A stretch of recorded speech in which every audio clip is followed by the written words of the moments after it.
Patricia Williams glanced at the clock on the wall behind her teller station. 2:47 p.m. on a Thursday afternoon. The bank would close in just over an hour, and she still had paperwork to complete before the end of her shift at First National Bank in Meadowbrook, Georgia. Meadowbrook was a small town, population 11,000, where everyone knew everyone. Patricia had grown up here, left for college in Atlanta, then returned to raise her own family. She'd worked at First National for 12 years, long enough to know most customers by name and to recognize unusual patterns in their banking behavior. The afternoon had been typically quiet, a few deposits, some check cashing, routine transactions. Then the door opened, and an elderly woman walked in, moving slowly with a cane. Patricia recognized her immediately. Dorothy Henderson, a widow in her mid-70s who lived alone on the edge of town. Dorothy came to the bank once a month to deposit her Social Security check and withdraw modest amounts for expenses. She was always polite, always neatly dressed, despite her age and limited income. But today, Dorothy looked different. She was disheveled, her hair uncombed, her clothes wrinkled. She walked unsteadily, even with the cane. Most concerning, her hands were shaking violently. Behind Dorothy, a younger man entered the bank. He was maybe mid-30s, well-dressed in khakis and a polo shirt, with an easy smile and confident demeanor. He didn't approach the teller windows, but instead sat in the lobby's waiting area, pulling out his phone. Dorothy approached Patricia's window, fumbling with her purse. She pulled out a checkbook and a withdrawal slip, setting them on the counter. Her hands trembled so badly, she could barely hold the pen. Patricia watched Dorothy fill out the withdrawal slip, noticing the amount, $47,000. Patricia's internal alarms went off immediately. Dorothy had never withdrawn more than $200 at a time in all the years Patricia had known her. According to her account history visible on Patricia's screen, Dorothy's total balance was approximately $52,000, her life savings accumulated over decades. Dorothy was attempting to withdraw nearly everything she had. "Mrs. Henderson, this is quite a large withdrawal," Patricia said gently, keeping her voice professional but concerned. "Can I ask what this is for?" Dorothy glanced nervously toward the man in the lobby, then back at Patricia. I need it. For repairs. On my house," he said. "I need to pay today." Her voice was shaky, uncertain. She wasn't making eye contact. Everything about her body language screamed distress. Patricia looked more carefully at Dorothy. The elderly woman's eyes were red, as if she'd been crying. There were bruises on her arms, faint but visible. She kept glancing at the man in the lobby with what looked like fear.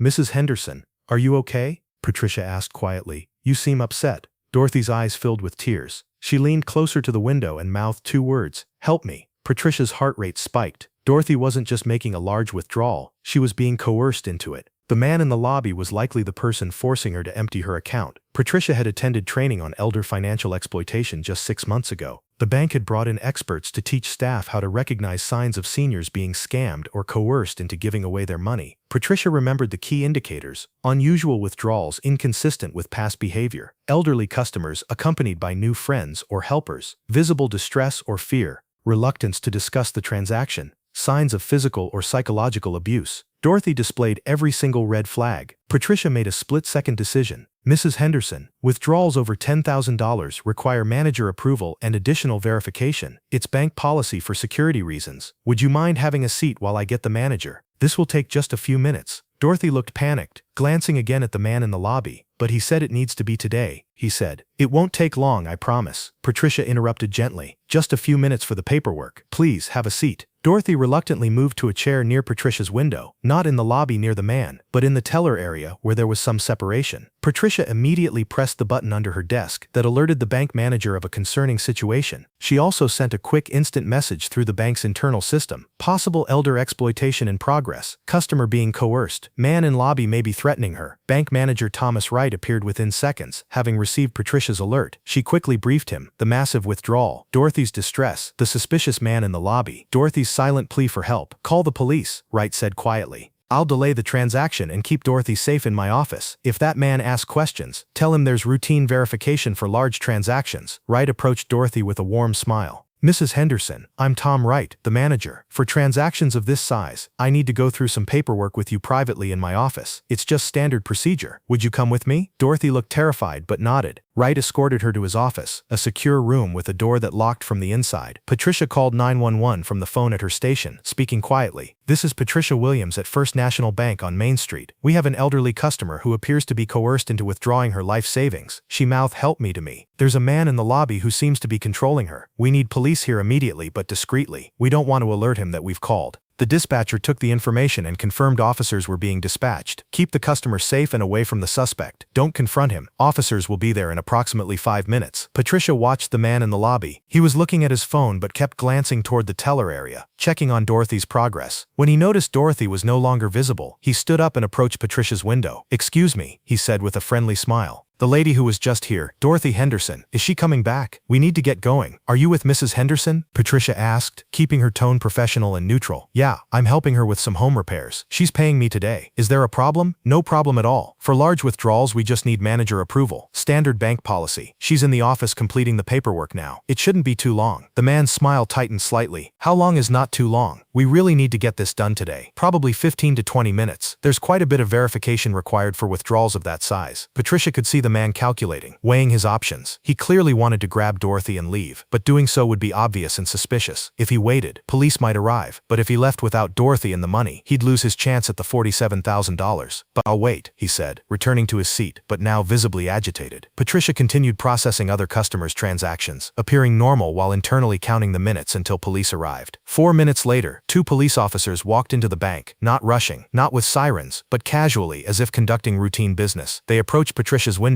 "We received a call about a potential situation," Officer James Bradley said quietly. Patricia quickly explained. Dorothy Henderson attempting to withdraw $47,000 while visibly distressed, her silent plea for help. The man in the lobby who'd come with her and was waiting for the money. "The manager has Mrs. Henderson in his office right now. She's safe." "That's the man there in the blue polo shirt." Officer Bradley and his partner, Officer Lisa Chen, observed the man, who was now watching the police officers with increasing nervousness. "We'll speak with Miss Henderson first, then with him," Bradley decided. "Where's the manager's office?" Patricia directed them to Wright's office. They knocked and identified themselves, and Wright let them in. Inside, Dorothy Henderson sat in a chair, crying quietly. When she saw the police officers, she looked both relieved and terrified. "Mrs. Henderson, I'm Officer Bradley. We're here because the bank staff was concerned about your safety. Are you okay? Are you in any danger?" Dorothy broke down completely. "He's going to hurt me if I don't give him the money. He said he'd burn down my house. He said he'd kill my cat. Please don't let him hurt me." Officer Chen sat beside Dorothy, speaking gently. "You're safe now. We won't let anyone hurt you. Can you tell us who he is and what's been happening?" Through tears and stuttering, Dorothy told her story. Brandon Miller had knocked on Dorothy's door 6 weeks ago, introducing himself as a contractor who'd noticed her roof needed repairs. He'd been friendly, charming, concerned about her safety. "Your roof has some serious damage," Brandon had said. "If you don't fix it soon, you'll have leaks, rot, structural problems. I can help you. I do honest work at fair prices." Dorothy, living on a fixed income and isolated after her husband's death 3 years earlier, had been grateful for someone showing concern. Brandon had given her an estimate, $3,500 for roof repairs. Dorothy had agreed, and Brandon started work. But once he'd begun, the story had changed. "I found way more damage than I thought," Brandon told Dorothy after 2 days. "The whole roof structure is compromised. It's going to cost $15,000 to fix properly. But don't worry, I'll work with you on payments." Dorothy had been alarmed. She didn't have $15,000. But Brandon had been so nice, so understanding. He said he'd accept payments over time. Then Brandon started visiting more frequently. He'd stop by to check on the work, or drop off supplies. He'd stay for coffee. He'd chat about his troubled life, his sick mother, his financial struggles, his ex-wife taking his money. Gradually, Brandon's visits became controlling. He'd arrive uninvited. He'd let himself in without knocking. He'd made a copy of Dorothy's key, claiming he needed it for the construction work. He'd go through her mail. He'd ask questions about her finances. "You've got some money saved, right?" Brandon would ask. "I mean, you own this house outright. You could get a reverse mortgage if you needed to. There are options." Dorothy had felt increasingly uncomfortable but hadn't known how to make him leave. He'd already started the roof work. She did owe him money, and she was lonely. Having someone around, even someone who made her nervous, was better than being alone all the time. Then Brandon's demands had escalated. He'd discovered more problems with the house, the foundation, the plumbing, the electrical system. Each problem required thousands in repairs. The total kept growing. $25,000, then $35,000. "I've already done so much work," Brandon would say, his tone shifting from friendly to threatening. "You owe me. You need to pay me what you owe." When Dorothy said she couldn't afford it, Brandon's mask had slipped completely. He'd grab her arms, leaving bruises.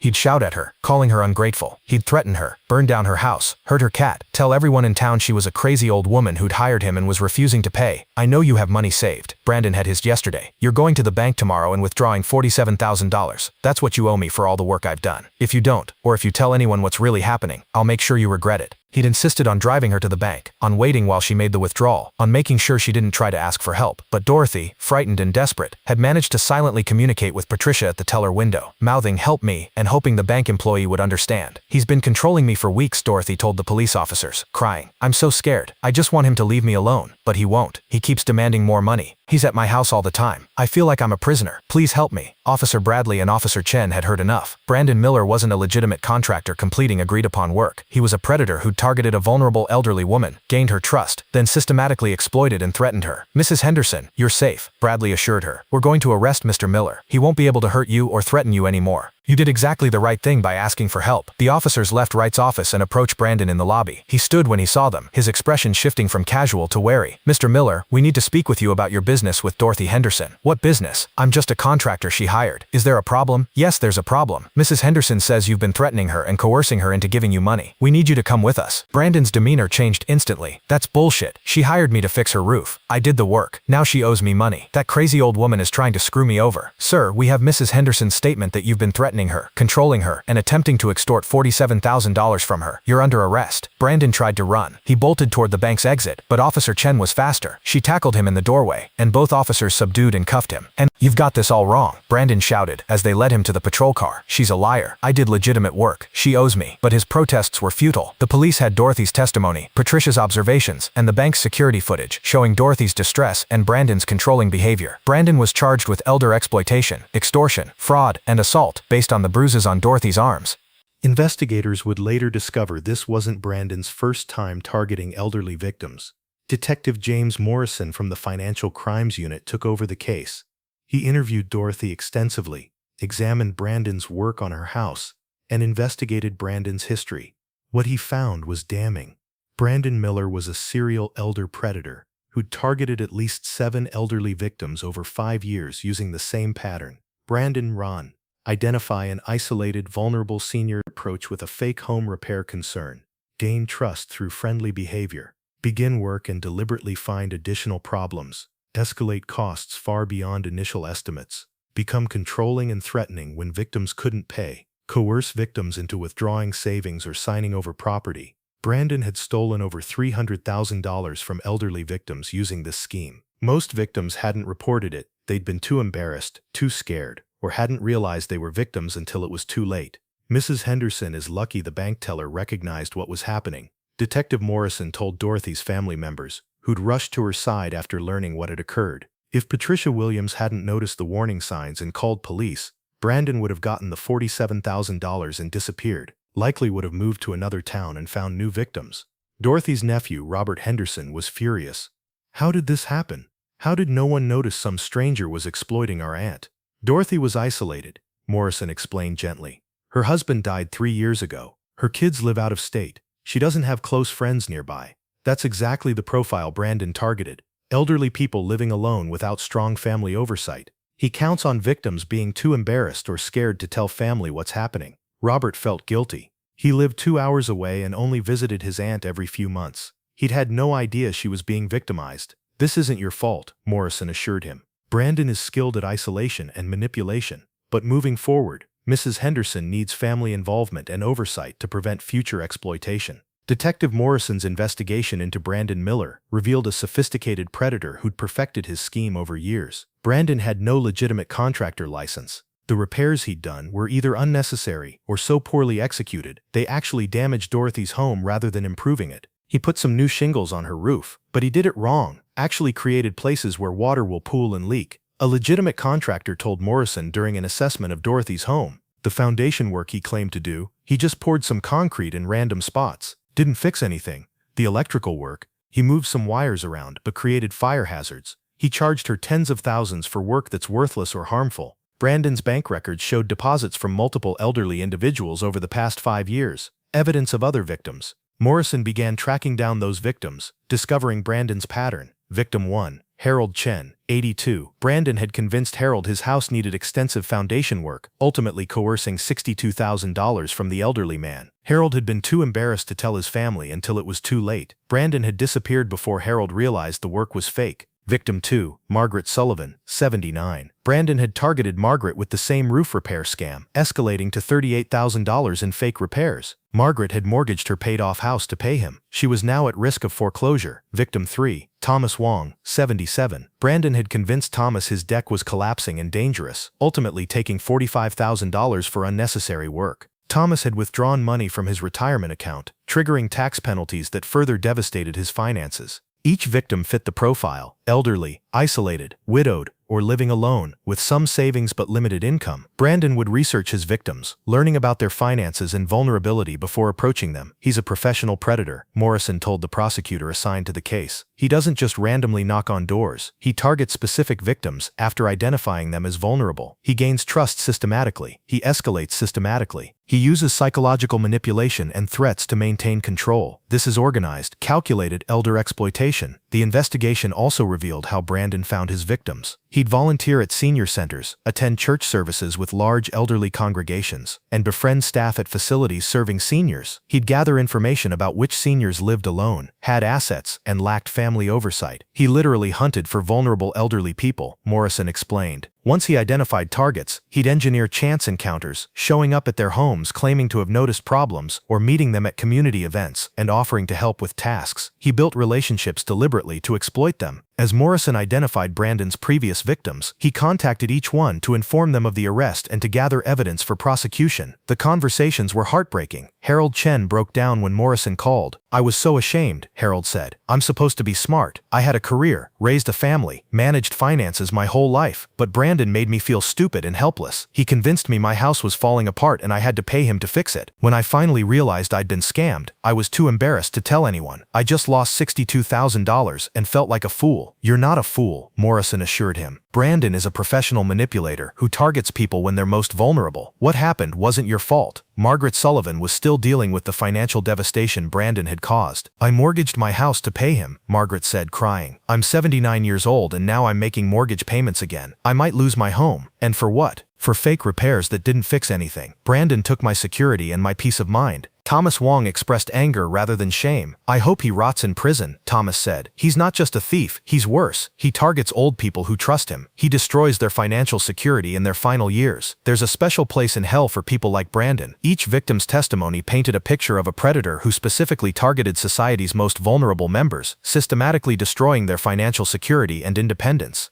The case also revealed systemic failures. Multiple victims had tried to report concerns to various authorities, but had been dismissed or told it was a civil matter rather than a crime. Harold had called police when Brandon became threatening, but officers had treated it as a contractor dispute and told Harold to work it out or sue in small claims court. Margaret had tried to report Brandon to the state contractor licensing board, but because Brandon wasn't actually licensed, there was nothing the board could do. Thomas had contacted Adult Protective Services, but with limited resources and many cases, APS hadn't been able to investigate before Brandon disappeared. The system failed these victims, Morrison told his supervisor. Multiple people tried to report Brandon, but agencies didn't coordinate or recognize the pattern. Each victim was treated as an isolated incident rather than part of a larger predatory scheme. This case revealed the need for better coordination between police, adult protective services, contractor licensing boards, and financial institutions in addressing elder exploitation. Brandon Miller's trial began 8 months after his arrest. The prosecution had built an overwhelming case including testimony from Dorothy Henderson and 6 other victims describing Brandon's systematic exploitation, financial records showing money from multiple elderly victims, documentation proving Brandon had no legitimate contractor license, expert testimony from real contractors showing Brandon's work was worthless or harmful, evidence of threats and coercion, including bruises, text messages, and witness accounts. Patricia Williams's testimony about Dorothy's distress and silent plea for help. The defense strategy was to paint Brandon as a legitimate contractor whose elderly customers had buyer's remorse and were now falsely claiming exploitation. "My client performed work that customers requested," Brandon's attorney argued. "If they're unhappy with the quality or cost, that's a civil dispute, not elder abuse. These are vindictive seniors trying to avoid paying for services they received." But the evidence overwhelmed that narrative. 7 elderly victims testified about nearly identical experiences. Brandon identifying fake problems, escalating costs, becoming controlling and threatening, coercing payments far beyond any legitimate value. Dorothy Henderson's testimony was particularly powerful. Now healthier and more confident after months of therapy and family support, she described Brandon's systematic exploitation. "He made me feel stupid and helpless," Dorothy testified. "He said my house was falling apart and I was too old and dumb to understand. He said I owed him money and had to pay immediately. When I said I couldn't afford it, he threatened me. He grabbed my arms hard enough to leave bruises. He said he'd burn my house down. He made me feel like I had no choice. I was terrified of him. Why didn't you tell your family or friends what was happening? The prosecutor asked. Because I was embarrassed. I thought it was my fault for trusting him. I thought people would think I was a stupid old woman, and I was scared. Brandon knew where I lived, had a key to my house, and knew my routine. If I told someone and he found out, I thought he'd hurt me. Patricia Williams testified about recognizing Dorothy's distress at the bank. Mrs. Henderson was shaking so badly she could barely hold her pen. She kept glancing fearfully at Mr. Miller in the lobby. The withdrawal amount, $47,000, was completely inconsistent with her banking history, and when I expressed concern, she mouthed "help me" to me. Every instinct told me she was being coerced. That's why I immediately alerted management and called police. What training did you have that helped you recognize the situation? The prosecutor asked. The bank provided elder financial exploitation training 6 months prior. We learned warning signs, unusual withdrawals, elderly customers accompanied by controlling individuals, visible distress, reluctance to discuss transactions. Mrs. Henderson displayed every red flag. The training gave me knowledge to recognize exploitation and confidence to intervene. The defense tried to undermine Patricia's credibility, suggesting she'd overreacted to normal nervousness. Isn't it possible Mrs. Henderson was just nervous about withdrawing a large sum, not being coerced? No, Patricia said firmly. I've been a bank teller for 12 years. I know the difference between normal nervousness and fear. Mrs. Henderson was terrified. She silently asked me for help. That's not normal nervousness. That's someone in danger asking to be rescued. The jury deliberated for 4 hours before returning guilty verdicts on all counts. 7 counts of elder exploitation, 7 counts of fraud, 7 counts of extortion, and 1 count of assault. At sentencing, each victim provided impact statements. The cumulative effect was devastating. 7 elderly people whose final years should have been peaceful had instead been marked by exploitation, fear, and financial devastation. Brandon Miller is a predator who specifically targets the most vulnerable members of society. Judge Patricia Morrison said at sentencing, he didn't steal from people who could afford it. He stole life savings from elderly people living on fixed incomes. He didn't just take their money. He took their security, their independence, their peace of mind. His actions have caused immeasurable harm that goes far beyond financial loss. Brandon Miller was sentenced to 28 years in prison and ordered to pay full restitution to all victims, over $300,000 total.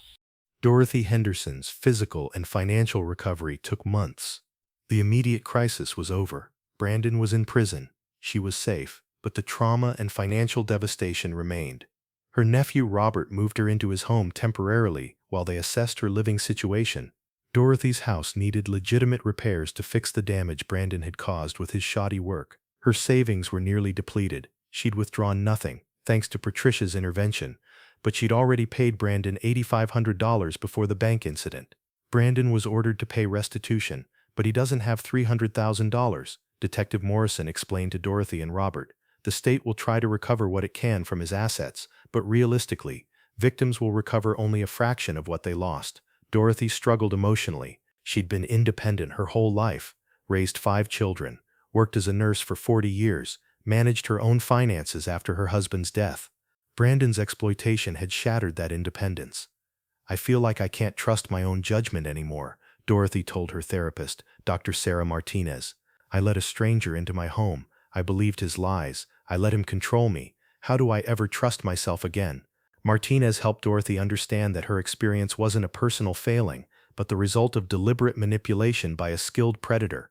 Brandon targeted you specifically because you were vulnerable, recently widowed, living alone, isolated from family. He used sophisticated manipulation tactics that would fool many people.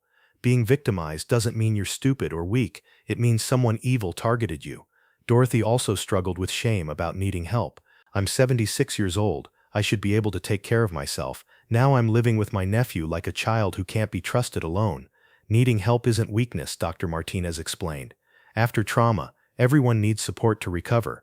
Your family helping you isn't infantilizing, it's love, and as you heal, you'll regain independence. This is temporary. Gradually, Dorothy did regain confidence. After 6 months living with Robert, she moved back to her own home, now properly repaired by legitimate contractors that Robert vetted.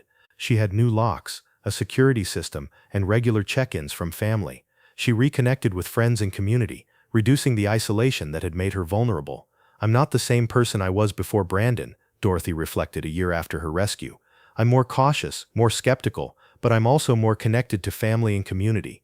The experience was horrible, but it taught me I'm stronger than I thought, and it taught me to ask for help when I need it.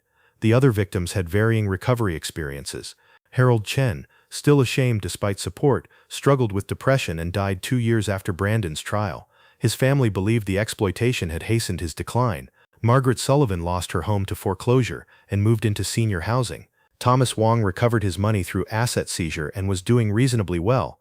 Elder exploitation doesn't just steal money, it steals dignity, independence, and sometimes lives, said advocate Maria Rodriguez, who worked with exploitation victims. The emotional and psychological impact can be as devastating as the financial loss. Recovery requires not just regaining financial stability, but processing trauma and rebuilding trust. Patricia Williams found herself unexpectedly thrust into advocacy work after Dorothy's case made news. Bank teller's quick thinking saves elderly woman from exploitation, read one headline. Financial institution employee prevents $47,000 elder scam, read another. Patricia was uncomfortable with being called a hero. I just recognized warning signs from training and called police. Any bank employee should do the same. But elder exploitation experts explained that many bank employees didn't do the same. They processed suspicious transactions without questioning them, either not recognizing exploitation or not wanting to get involved. Patricia's intervention was exactly what we need from financial institution staff, said Dr. Robert Chen from the National Adult Protective Services Association. She'd received training, she recognized red flags, and she acted immediately to protect a vulnerable customer. That should be standard practice, but unfortunately it often isn't. First National Bank, recognizing the importance of Patricia's actions, promoted her to Customer Safety Coordinator. Her new role involved training all bank staff on recognizing and responding to financial exploitation. Banks are on the front lines of elder exploitation, Patricia told trainees. We see the financial transactions that indicate something's wrong. We have opportunities to intervene before victims lose everything, but we need to know what to look for and have protocols for responding. She taught staff specific indicators, unusual withdrawals or transactions inconsistent with a customer's history, elderly customers accompanied by new friends or helpers who speak for them, visible distress, fear, or confusion during transactions, customers who seem coached or rehearsed in their explanation, requests to send large sums to unfamiliar recipients, suddenly changing beneficiaries on accounts, isolation from family members who previously had involvement. If you see these signs, don't just process the transaction, Patricia emphasized. Ask questions, express concern, delay the transaction if possible, alert management, call Adult Protective Services or police if you believe a customer is in immediate danger. We have a responsibility to protect vulnerable customers. Patricia's training program was eventually adopted by other banks in Georgia and nationally. The American Bankers Association partnered with elder advocacy organizations to develop standardized training based partly on Patricia's experience and the lessons from Dorothy's case. Over 5 years, the training reached over 150,000 bank employees nationwide. It led to Run Sane, 286 documented cases where bank employees identified and reported suspected elder exploitation work, millions of dollars prevented from being stolen from elderly victims, multiple predators like Brandon Miller identified and prosecuted, increased awareness across the financial services industry. Patricia Williams's intervention didn't just save Dorothy Henderson's $47,000, said banking industry analyst Dr. Lisa Martinez. It catalyzed an industry-wide rethinking of financial institutions' role in protecting elderly customers. Banks now recognize they're not just processing transactions, they're positioned to identify and prevent financial exploitation. This legislation came directly from Dorothy Henderson's experience and Patricia Williams's intervention, explained State Senator Maria Santos, who'd sponsored the bill. We recognize that financial institutions are critical partners in protecting elderly citizens, but employees needed training, legal protection, and clear protocols. This law provides all three. The law also addressed contractor fraud, Brandon Miller's primary method of exploitation. New regulations required contractors to provide written estimates before starting work, a 3-day cooling-off period for contracts over $5,000 with seniors, prohibitions on contractors accepting cash payments over $10,000, criminal penalties for unlicensed contractors targeting elderly victims, a state database tracking complaints against contractors.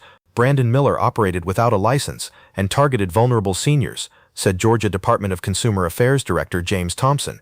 These regulations make it harder for predators to operate and give seniors more protections when hiring contractors. Adult Protective Services received increased funding. A 40% budget increase allowed hiring more investigators, reducing caseloads, and improving response times to exploitation reports. Before the Elder Financial Protection Act, our investigators each handled 50 to 60 active cases simultaneously, explained APS Director Rachel Kim. That's too many to investigate thoroughly. With increased funding, we've reduced caseloads to 30 to 35 cases per investigator. That means we can respond faster and investigate more thoroughly. We're catching exploitation earlier, before victims lose everything. Law enforcement also improved coordination. A statewide elder exploitation task force was established, bringing together police, APS, prosecutors, and financial institutions to share information and coordinate responses.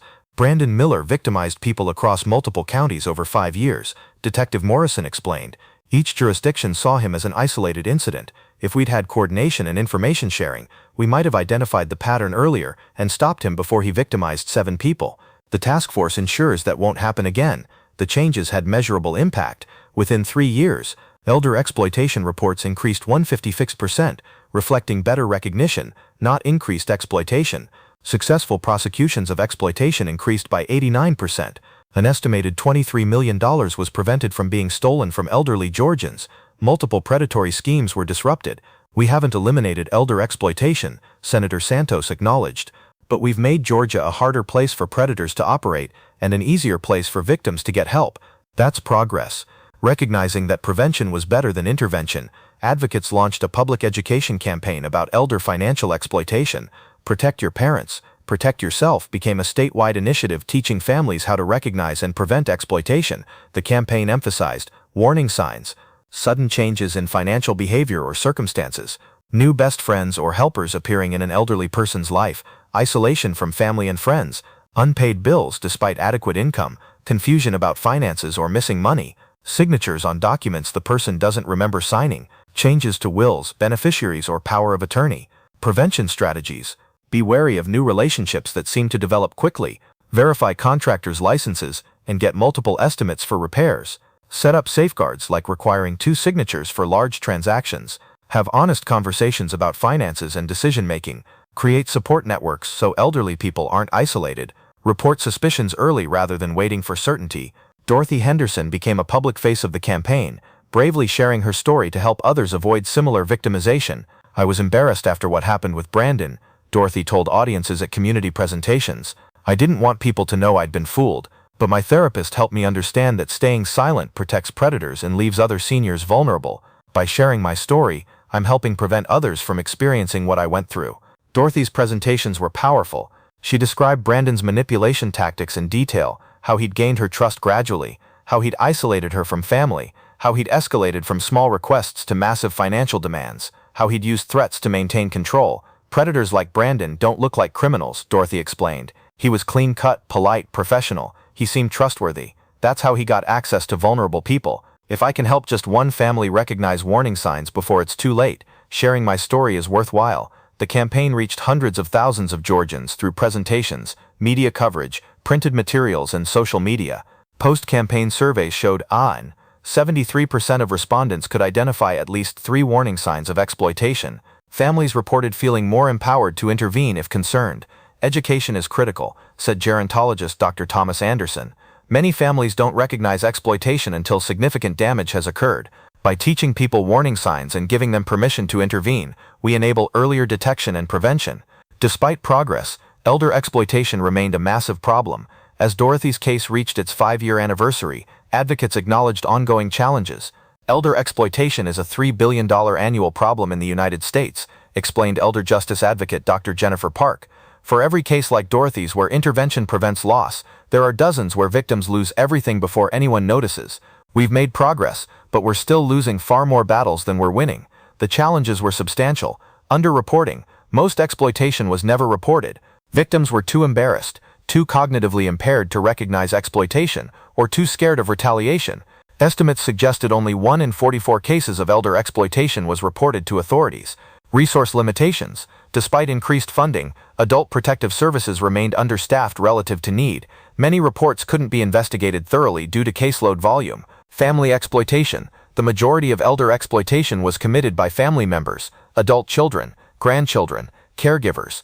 These cases were particularly difficult because victims often didn't want their relatives prosecuted despite being victimized. Cognitive impairment. Many victims had dementia or other cognitive impairments that made them vulnerable to exploitation but also made them unreliable witnesses in criminal proceedings. Isolation. The fundamental vulnerability factor.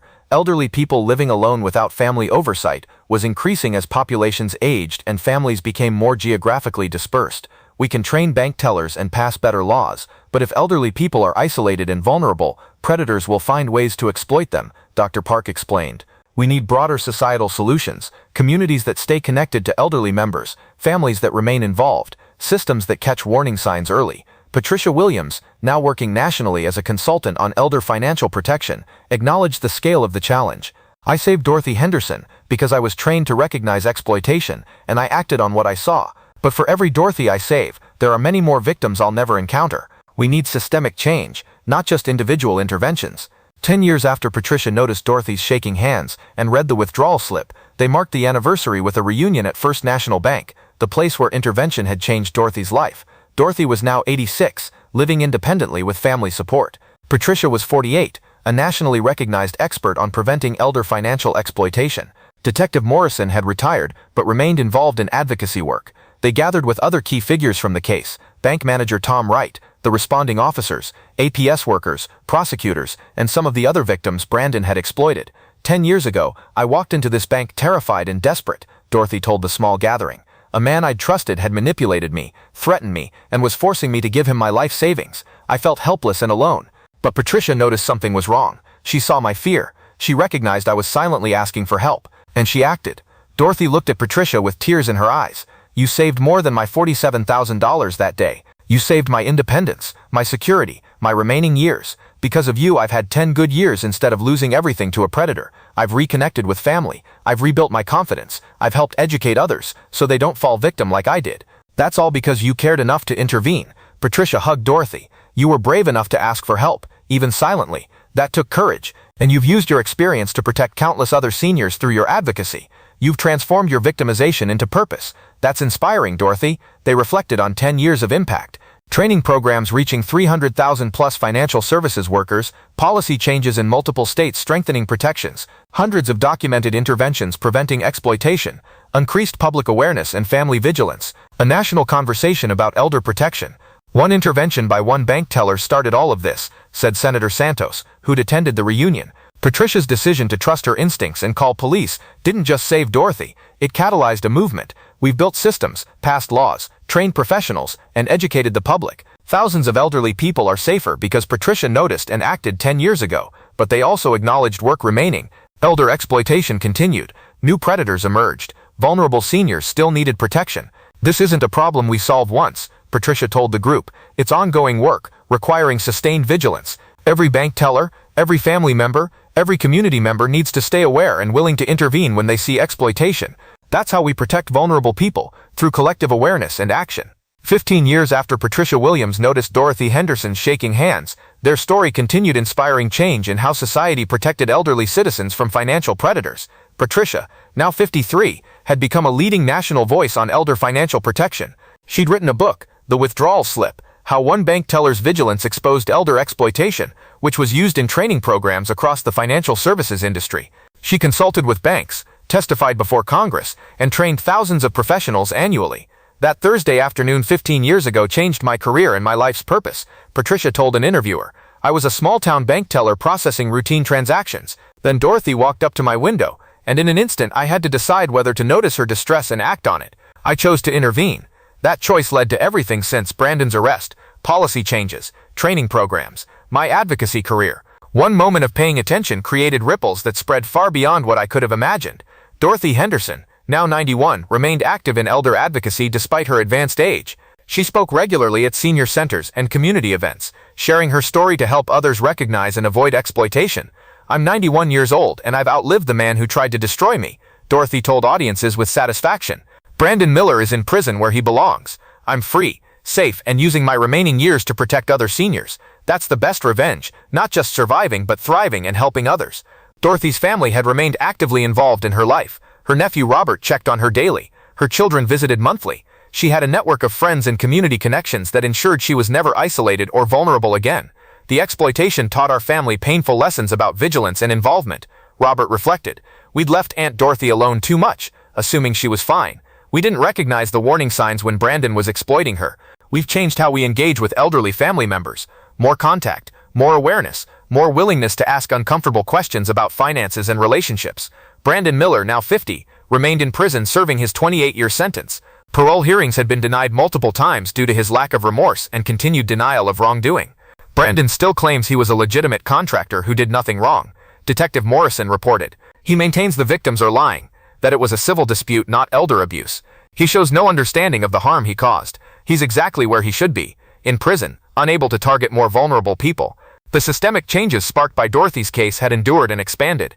Training programs. Over 750,000 financial services workers had completed elder exploitation training based on Patricia's model. Banks, credit unions, and investment firms had made such training mandatory for all customer-facing staff. Policy changes. 37 states had passed legislation strengthening elder financial protections, many directly modeled on Georgia's Elder Financial Protection Act. Awareness. Public understanding of elder exploitation had increased dramatically. Terms like financial predator and elder abuse had entered mainstream vocabulary. Families were more vigilant about protecting elderly relatives. Coordination. Multidisciplinary teams bringing together law enforcement, APS, healthcare, and financial institutions were operating in communities nationwide, improving detection and response. Outcomes. While difficult to measure precisely, experts estimated that enhanced awareness and protections prevented hundreds of millions of dollars from being stolen from elderly Americans over 15 years. We haven't eliminated elder exploitation, acknowledged Dr. Park. Predators continue targeting vulnerable seniors, but we've made it harder for them to operate undetected. We've empowered more people, family members, professionals, community members to recognize and report exploitation. We've built better response systems. The landscape is dramatically different than 15 years ago, thanks in large part to the visibility Dorothy's case provided and the advocacy work that followed. On the 15th anniversary, Patricia and Dorothy sat together in Patricia's office, the same bank where their lives had intersected 15 years earlier. 15 years, Dorothy said, shaking her head. I was 76 when I walked into this bank, terrified and desperate. I'm 91 now. I've lived 15 years I might not have had if you hadn't noticed and acted. 15 years with family, friends, purpose. 15 years of advocacy helping other seniors. That's a gift you gave me, Patricia. You gave me purpose, Patricia replied. Before that day, I was going through motions at a job. After that day, I understood that ordinary work could have extraordinary meaning. You showed me that paying attention and caring enough to act could change lives. That's shaped how I've lived every day since. They reflected on 15 years of partnership. Patricia training professionals to recognize exploitation. Dorothy educating families about prevention, both advocating for policies protecting vulnerable elders. What do you want people to remember about our story? Patricia asked. Dorothy thought carefully. I want people to remember that elder exploitation happens to ordinary people in ordinary communities. It's not just something on the news or happening to strangers far away. It happened to me in a small Georgia town, and it was stopped because an ordinary bank teller noticed and cared. That's the lesson. Ordinary people in ordinary jobs have extraordinary power to protect vulnerable people if they're willing to pay attention and act. Patricia nodded. I want people to remember that intervention doesn't require special authority or expertise. I wasn't a detective or social worker, I was a bank teller. But I'd received training, I recognized warning signs, and I acted immediately. That combination, knowledge, awareness, and willingness to intervene is what protects people. Everyone has that power. They just need to use it. 15 years. One withdrawal slip for $47,000. One elderly woman with shaking hands and desperate eyes. One bank teller who noticed and chose to act. One phone call that changed everything. One life saved that day. 7 more predatory victims identified and supported. Hundreds of thousands of professionals trained. Millions of dollars protected. Policies changed. Awareness raised. A movement created. One woman's silent plea. One woman's observant intervention. One moment that became an enduring legacy. That was always enough. This story is dedicated to every bank teller, financial services professional, and community member who pays attention to vulnerable people, recognizes when something seems wrong, and has the courage to intervene when someone is being exploited. Your vigilance protects the most vulnerable among us, and to every elder experiencing exploitation, you are not alone, it is not your fault, and there are people who will help you. Thank you very much for listening. Please let us know what you think of this story in the comments.